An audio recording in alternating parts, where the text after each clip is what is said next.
Bitcoin is a life raft and a hedge against poor government and monetary policies. It cannot be counterfeited, seized, or controlled by the governments. Did we get it right about Bitcoin? Is Bitcoin just a string of digital codes with no value? Welcome to Market Melody. This is What is in My Wallet, Episode 1. Bitcoin has many innovative new USEC assays, and today we are going to take a look at its first application. It's a store of value.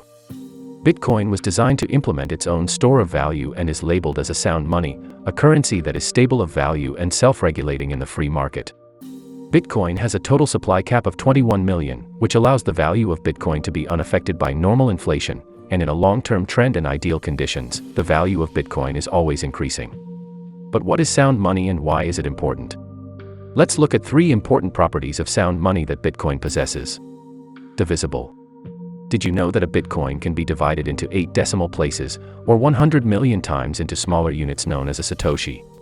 This makes Satoshi similar to gold atoms. Fungible. The next property is fungible, which means that my BTC is worth the same as your BTC. This is similar to gold but not always true for paper currencies. Transferable. The last property is transferable, which means it is easy to transfer. Since Bitcoin isn't tied to any banks or governments, you can transfer it to anyone anywhere on Earth with internet access. This is inconvenient with fiat and nearly impossible with gold.